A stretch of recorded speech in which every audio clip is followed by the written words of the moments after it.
All right, what's going on, idiots? It's Jacob Tucker back here again for another flow slash cadence tutorial. I have a new mic. I hope it's working well.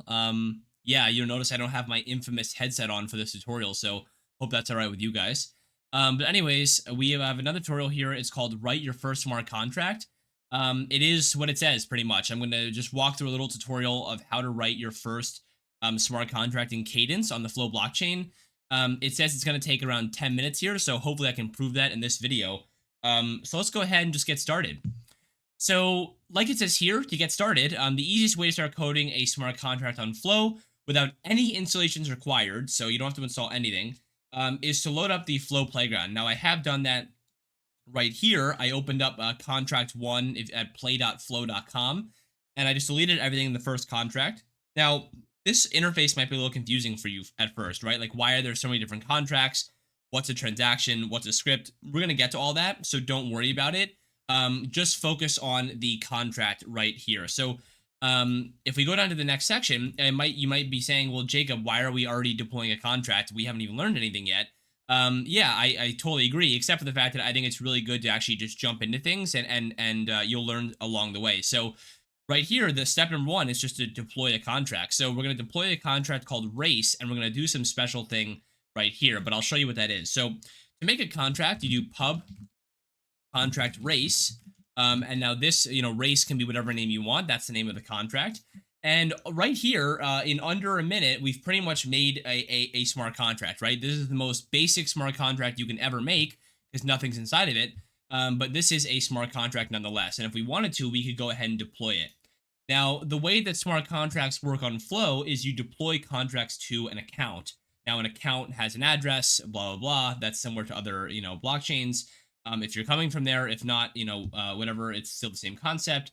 But you would deploy a contract to an account. So what I'm going to do before doing that is make or have an init function inside our contract. Now, what an init function does is it gets run only once, and it gets run when the contract is initially deployed. Okay, so inside this init function, I'm just going to log to the console and say, hello, I'm excited for today's race. Okay. Now, if I go ahead and deploy this to account one, we should see that in the logs here, it says, hello, I'm excited for today's race. Now, you may not see that. I'm looking at my thing here. You may not actually see that, but I promise you that's what it says right here. And you'll see that on your screen if you're following along. So boom, we've already deployed our own contract to account one. And it's, that's pretty simple, right? It just, that's it, but it doesn't do anything yet. So we wanted to do something. Now, we're going to jump really quickly into sort of a complicated concept in Cadence, but it's a core concept to the language and why I think the language is so cool, and that is resources. So, we're going to sort of start off here with a harder concept, and then it's only going to get easier for the rest of the 10 minutes. So, resources are, basically objects on chain that get moved around and represent actual like assets or entities or something like that.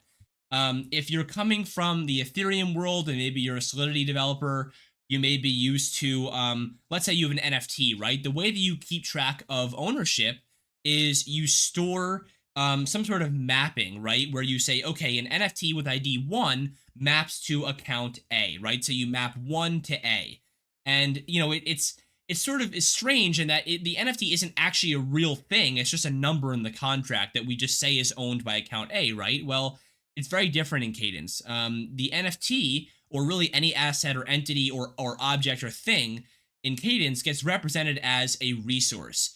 And the resource can actually get moved around, stored, destroyed, stuff like that. So it's a little more official in a sense. A few characteristics of resources are that they cannot be copied, they cannot be lost, they must be explicitly moved, stored, or destroyed, and we'll get into that. And they also all have a unique identifier, which is a UUID. So let's just go ahead and let's define a car, okay? So to define a car, we're going to say pub resource car. And inside here, we're going to store a couple of variables, speed, acceleration, and handling. So let's say pub var speed, the ufix64. I'm going to copy this a couple times. And also, I'm going to increase the font here so you can really see what's going on. Pub var speed. We're going to change this to acceleration and this one to handling.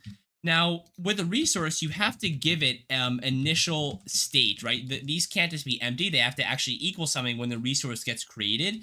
And that's what this init function is for. So this init function will run only once and when this resource is initially created, okay? So what we're going to do is just set these all to 0. So self.speed equals 0, self.acceleration equals 0, and self.handling equals 0. Okay, so all of these things are now 0 when the resource gets created. So that's pretty much, it for the resources section, but we're going to build upon this throughout the lesson, okay? So yeah, and just to keep this in the back of your head, as stated earlier, resources must either be moved, stored, or destroyed. And because resources themselves are really just objects, resources can contain other resources. You can put resources in dictionaries and arrays, and also in an account storage, which we'll get into in a moment here, where things are really stored in Cadence. But again, we're going to get there. This next part is talking about functions. Now this, I'm not going to really go through this initial paragraph, but it's interesting to read if you're curious about knowing how to gate access to certain functions and what we call access modifiers are doing. Like, you may be wondering, what does this pub mean? And this pub right here. That's what I kind of get into right here. But let's just keep going for now, because I think it's not really crucial to the lesson. So I already mentioned that a special function called init is found in a contract. Sorry, my phone just had a notification. But a special function called init is found in a contract when it's deployed, a resource, or a struct when it's created. We're not going to talk about structs in this lesson, but we'll leave that for another time. We've already talked about init. Now, destroy is a similar function, but it kind of does the opposite. So you only find them in resources. So we'll have a destroy function right here. And a destroy function gets run when the resource is destroyed. So to demonstrate this concept, let's make a variable called total cars in the contract. And as always, we have to initialize this to 0, or we have to initialize this to some sort of, some sort of default value. We're going to set it to 0 when the contract is deployed. Now, every time in the init function that we create a car, we're going to say race.totalcars equals race.totalcars plus 1. And when a resource or a car is destroyed, we're going to subtract 1 from the total count. So the last thing we need to sort of demonstrate this example is I'm going to add a function called createCar inside the contract. Now, the reason for this is because I want to show you, I want to test this out with you, what happens when we create cars. However, you can only, at least initially, create resources inside of the contract. You can't create them in transactions and scripts, which we'll get into in a second here. So we have to make a function inside the contract to be able to create cars publicly. So let's make a function here called pub function create car. It's going to return a car resource. Now, a car or a resource is usually identified with this @ symbol, and we can return create car. Okay. Now, this syntax is a bit weird. This move operator, we call it, is how you move around resources. And this create is how you actually create a resource, okay? So again, you can only use this create keyword inside the contract that the resource is defined in, but because we have this public function now, anyone can create a car. So let's go ahead and deploy this to account 1, okay? Awesome.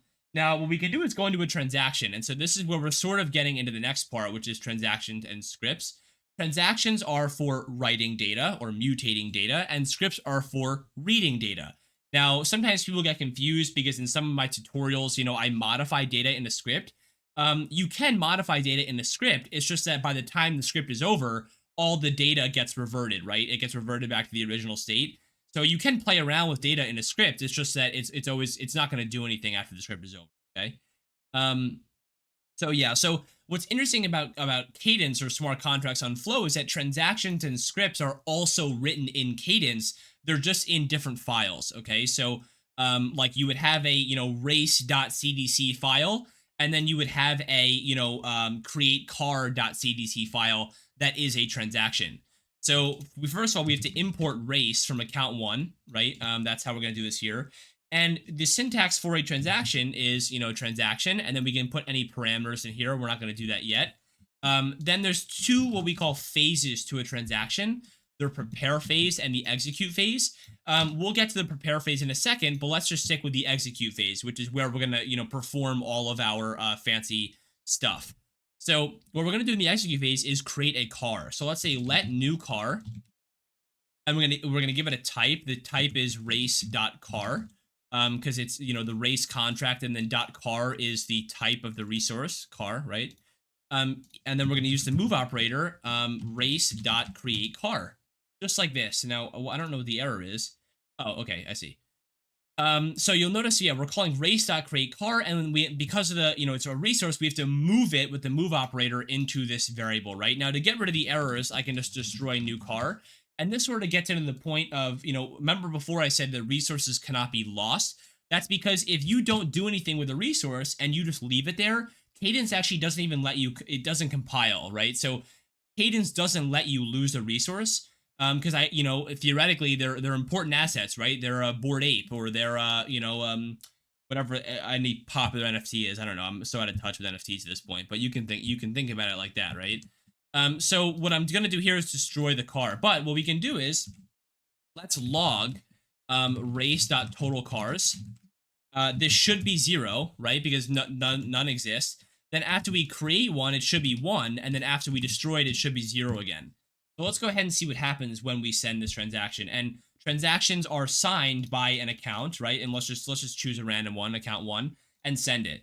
So we should see in the logs 0, 1, 0, right? So the total cars is working as expected, which is pretty nice, right? So that is awesome. And just to demonstrate what a script does, let's go ahead and import race from 0x01. And remember, this script is a separate file. Let's say it's called getTotalCars.tdc. And what we're going to do is return the total amount of cars. And it's super easy. You just say return race.totalCars, and execute it right here. And we see 0, right? Because no cars exist at the moment. So yeah. Okay. That's pretty cool. So we finished that section. Now let's then go to the next stage. And actually, I think in this stage, I also added a color. Let's just go ahead and do that for fun. We can add a pub var color, which is a string. And you can also add, I think the reason I added a color is to show you that you can add functions to resources as well. So we can add a function to change the color and pass in a new color here, string, and say self.color equals new color. And we can set the color variable to some sort of default color that we pass into the init function. So we can pass in a default color through this function. Let's just make some modifications here. Color. And boom, right? So we now, when we create a car, we pass in the color of the car and it gets stored here, and we can always call this function to change it, right? Which is pretty cool. So I think I added that just for this next part, okay? So account storage. Now, I think this is the last section. It is. So this is the last section. We've gone a little over 10 minutes, but I guess that's okay. So with account storage, this is where we really start talking about storing data, right? Now, again, in languages like Solidity, all data is stored in the contract almost as like a central ledger. Now, what this means is when you, again, NFT ownership or any other data, it's all stored in the contract. In Cadence, it's stored in users' accounts. So users actually pay for and own their data, right, on Flow, which is pretty cool. So I'm going to demonstrate that in this example. So what we're going to do is change this around a little bit. Let's get rid of some of these things here. And instead of destroying the resource, let's actually go ahead and store it inside a user's account. Now, to access user storage, you need what's called the auth account. And the auth account is only given to the transaction based on who signs it. So if account 2 signs the transaction, we'll get their auth account here, and we can store data to their account, right? So you can only manipulate user account data if you have their auth account, unless you get into capabilities and all that. But capabilities is a separate sort of subject that I'm not going to cover in today's lesson, but just know that that's there, and you can always check out the beginner cadence course that I'll show you at the end of the video. But anyways, let's sign this with account 1. So what we can do is say, let's put the new car up here. And then let's say signer.save, and we're going to move the new car into storage, and the path is going to be /storage/my car. Now, this might be Oh yeah, we actually have to pass in a color too. So in the transaction, let's add a parameter called color and pass that into the car transaction. Now, what is the other problem here? Yeah, I think it's just giving. I don't know why. I think it's just giving weird. If I refresh the page, I think. Okay. Expected 0 got 1. Oh, it's because I didn't redeploy the contract. Remember, when you make changes to the contract, make sure to redeploy it, right? So if I refresh again, I think it should be okay. Right, perfect. So cool. So we can actually type a color into here, and when we send the transaction, it'll go here and then send it into the car, and now the car is the default color, right? But anyways, the thing with storage is the way the storage works in Cadence is you store things to paths. So only one thing can exist at a path at a time. And 99.9% of the times you're storing a resource at that path. I've actually never, I've been coding Cadence for more than 3 years now. I've never once stored anything other than a resource at a certain storage path. But yeah, so you store a resource at a storage path. Now, what's going to happen here is we're going to create a car. We're going to move the car into this storage path, right? So think of it as like a file cabinet, right? And you're storing things into different like or files or in certain cabinets, right? And you can't overwrite data. So after we store a car at this path, let's actually try it. Let's make the color red and sign it. It works totally fine, right? No errors. But if we were to do this again, let's send this again, we actually should get an error. And the error is, path slash storage slash my car in account 1 already stores an object. So you can't overwrite data. Now, if you wanted to, you could, withdraw the car out of storage, destroy it, put a new car there, whatever. I'm not going to cover that, but just know that that's how storage is working, okay? So now we have a car inside that storage path. Nice. So what we can do now is go into a script and read some data about that car, okay? Now again, this is going to get a little confusing because like in order to access a reference on a user's resource like that in storage, you need to have, again, without capabilities, which capabilities is usually would come into play here. But because we're not using capabilities, and again, you can study that on your own, or check out the beginner Cadence course, we're going to need the auth account somehow to get into the account storage. Now, luckily, a script just allows you to get the auth account of a certain account, which may be like, oh, Jacob, that's so dangerous. Like, why can a script just give you the auth account? Well, it's because, again, a script can't change data. So even if you get the auth account in a script, you can't modify data at all. So let's just say let auth account be an auth account type. And we're going to use the get auth account built-in function to get the auth account. So we can pass in a user as an address and get their auth account right here. And now what we can do after that is get a reference to the car. So let's say let car ref be a reference to race.car equals auth account dot borrow. We're going to use borrow race.car from slash storage slash my car. So we have to look at that storage path. And this might be an optional type. Now, an optional type is basically just like this type or nil, or like null in other languages. To get rid of the null, we can just add a panic here and just say this car does not exist. Okay. And now what we can do is let's just make a little struct here. We actually might cover structs a little bit with this. Let's make a struct called result and just put public acceleration. Oh, let's just copy from over here. It's much easier. Let's just do this. So public acceleration, speed, handling, and color. And we have to add a little init function here where I'm just going to say S is a ufix64, A is a ufix64, H ufix64, and color or C string. And then we can just say self.speed equals S, self.acceleration equals A, self.handling H, self.color equals C. And we're going to return a result struct. So the whole reason I just made that struct was to organize this data so that when we return it, it's all under one sort of struct here. So we can return a result struct and pass the data in. So S is carref.speed. Now the next parameter is A. So A is carref.acceleration, H is carref.handling, and C is carref.color. Oops, color. Okay. So if we were to run the script, with let's just say account 1, because I think account 1 is the one we stored the car into. We can execute, and we should get all the data right here, which is super awesome. And if we were to try account 2, you'll notice we get, look at this. This car does not exist, right? Because the car doesn't exist in account 2 storage. We didn't store one there.